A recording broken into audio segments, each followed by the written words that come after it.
Boa noite a todos os irmãos e irmãs do grupo Os 300 de Gideão.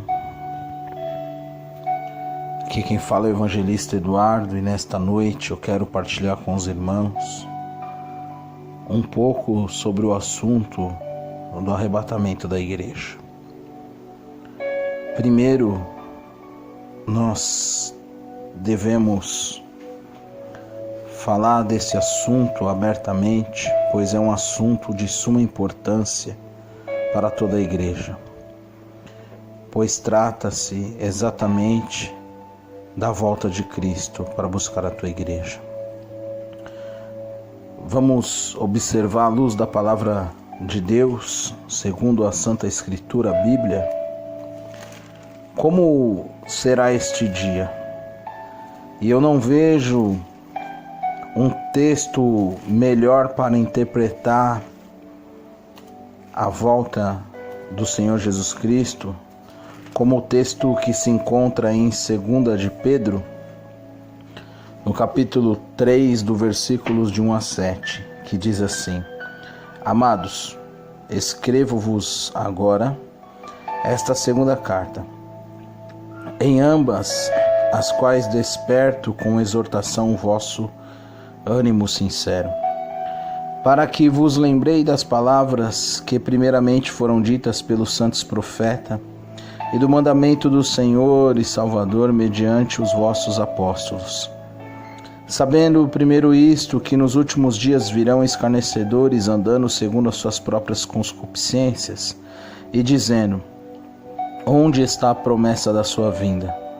Porque desde que os pais dormiram, todas as coisas permanecem como desde o princípio da criação.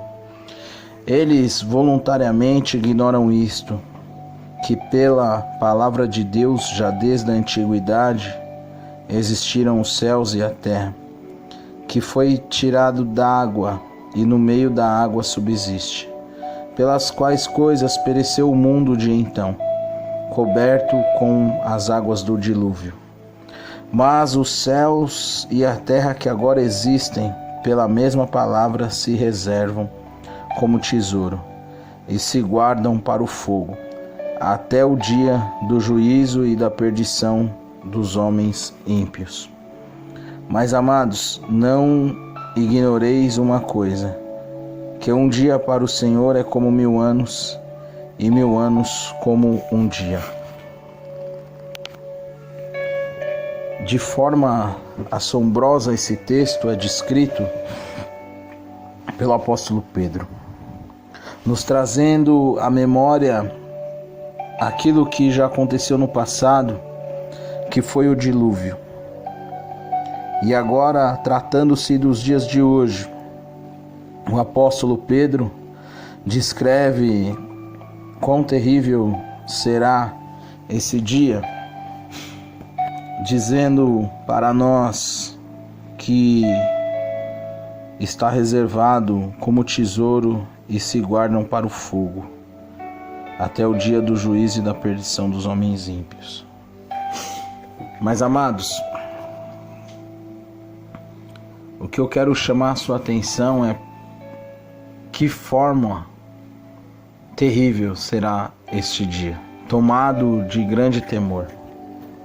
O que me chama a atenção para os dias de hoje é que ele faz no versículo 8 uma descrição nos chamando para não ignorar uma coisa, que um dia para o Senhor é como 1000 anos e 1000 anos como um dia.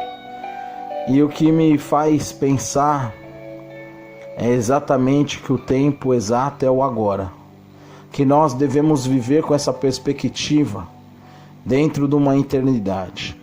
Como nós não entendemos a eternidade, pois é um atributo único do nosso Senhor, do nosso Deus, nós só entendemos tempo. E para nós entendermos isso, nós temos que viver como se hoje fosse o último dia da nossa vida. É isso que ele está descrevendo no versículo 8. Diante disso, eu chamo e convido os irmãos a meditarem, não especificamente no dia do Senhor, no dia da grande vinda de Jesus Cristo. Mas eu convido os irmãos a meditar em alguns textos comigo. E o primeiro texto que eu quero dividir com os irmãos, e esse texto vai nos levar a nos preparar para esse grande dia, se encontra no livro de Efésios, no capítulo 3, no versículo 14 ao versículo 16. Por causa disso me ponho de joelhos perante o Pai de nosso Senhor Jesus Cristo, do qual toda a família nos céus e na terra toma o nome, para que, segundo as riquezas da sua glória, vos conceda que sejais corroborados com poder pelo seu Espírito no homem interior. Primeiro de tudo, igreja, nós necessitamos do poder de Deus.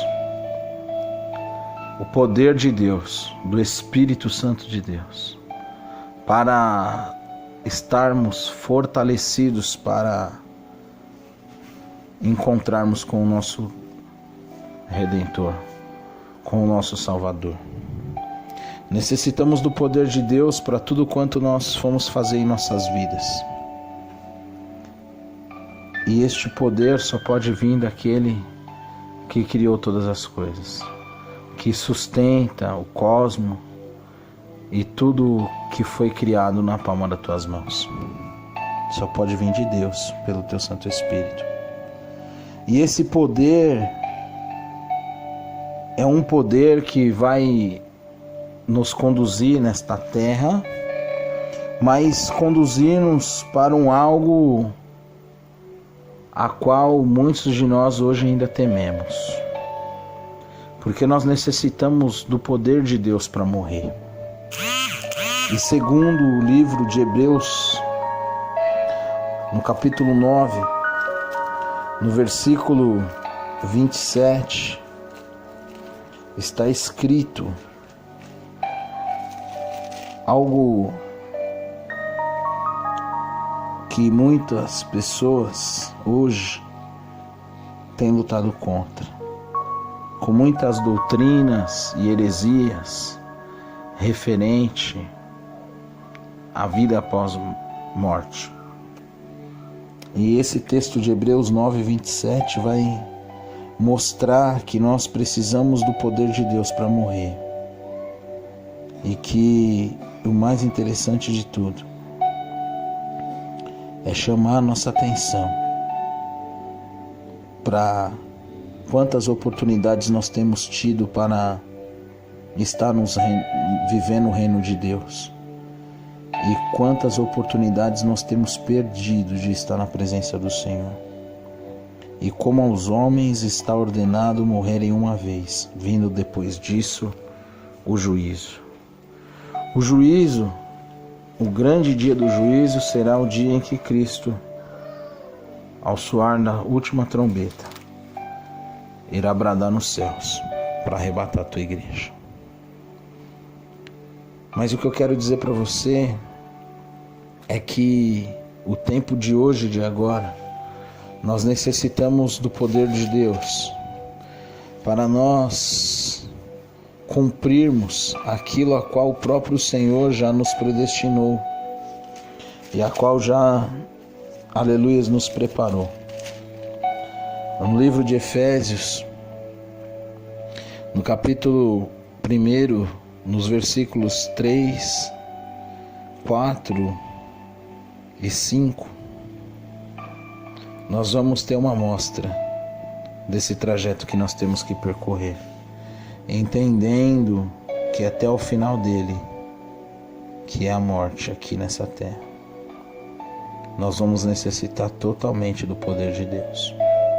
Diz assim o versículo 3 do Efésios capítulo 1: Bendito Deus e Pai de nosso Senhor Jesus Cristo, o qual nos abençoou com as bênçãos espirituais nos lugares celestiais em Cristo, como também nos elegeu nele antes da fundação do mundo, para que fôssemos santos, irrepreensíveis diante dele em caridade, e nos predestinou para filhos de adoção por Jesus Cristo, para si mesmo, segundo o beneplácito da sua vontade.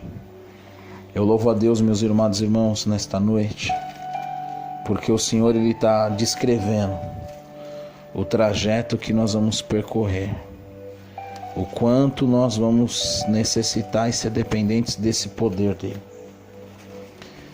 para aquilo qual nós somos chamados a lutar e viver, para sermos santos e irrepreensíveis.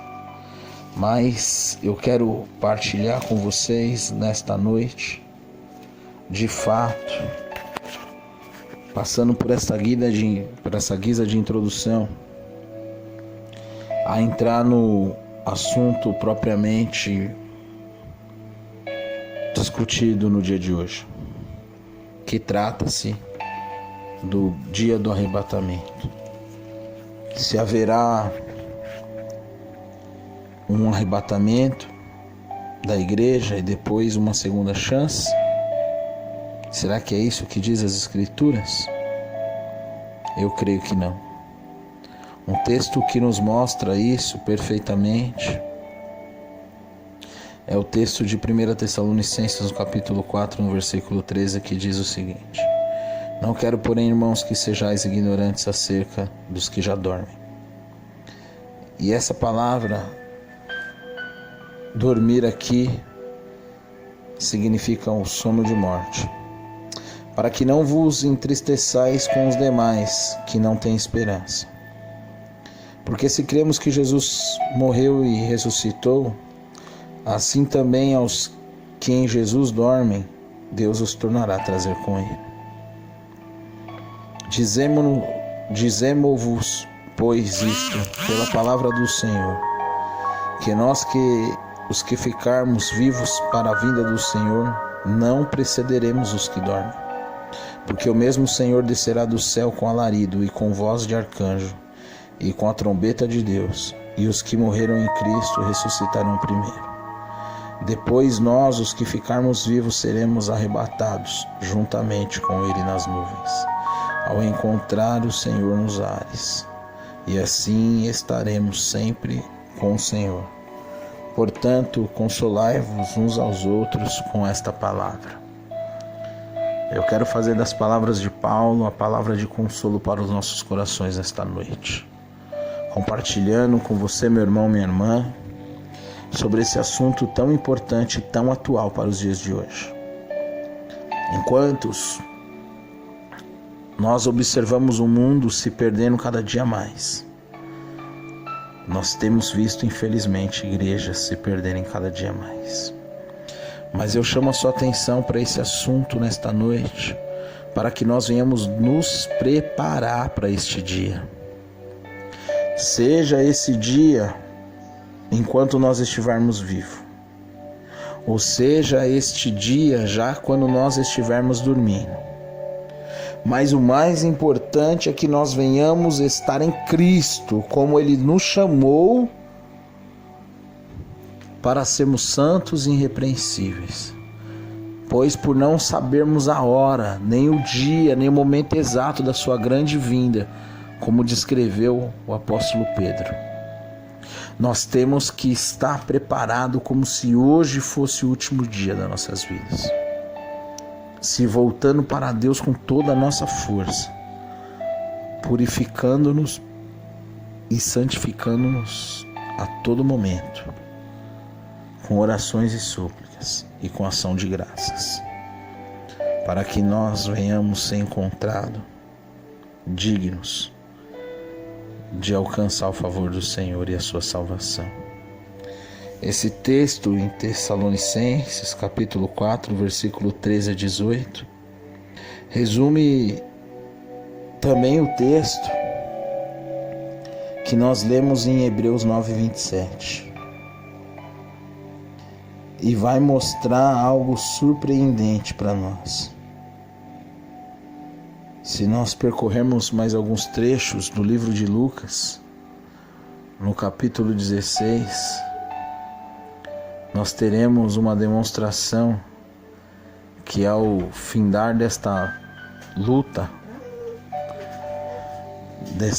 terrena que nós vamos enfrentar, nós iremos, se estivermos com Cristo, diretamente para a presença do Pai.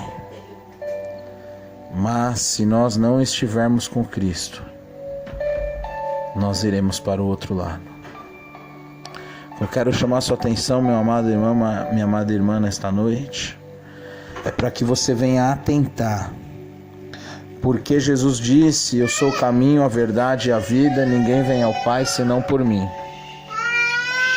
Sendo assim, desta maneira, igreja, nós não temos um outro caminho a seguir, nem um outro Deus a honrar.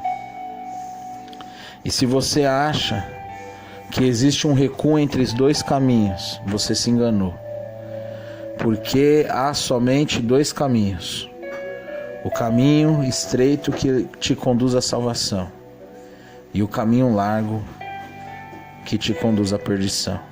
Diante disso, eu quero te dizer que ou você está com Cristo ou você está contra Cristo. Mas se você está em Cristo, você deve aguardar o grande dia do Senhor e ansiar por isso, apressar esse grande dia. E eu tenho uma palavra de consolo para o teu coração nesta noite. Você que está em Cristo, não temas. Em João capítulo 5, versículo 27 ao versículo 29 está escrito: e deu-lhe o poder de exercer o juízo, porque é o Filho do homem. Não vos maravilheis disso, porque vem a hora em que todos os que estão nos sepulcros ouvirão a sua voz. E você que está em Cristo e aqueles que morreram em Cristo, ouça esse versículo atentamente, o versículo 29 de João capítulo 5. E os que fizerem o bem sairão para a ressurreição da vida, e os que fizeram o mal para a ressurreição da condenação. Esse é o grande segredo do arrebatamento da igreja. É um grande dia que o Senhor virá como juiz. E eu creio que eu e você estaremos, pela graça de Deus, preparados para esse encontro. E seremos arrebatados com o Pai. Porque Ele veio uma única vez. E Ele voltará uma única vez para buscar a tua igreja. Louvado seja Deus. Deus abençoe a todos. Uma boa noite em nome de Jesus.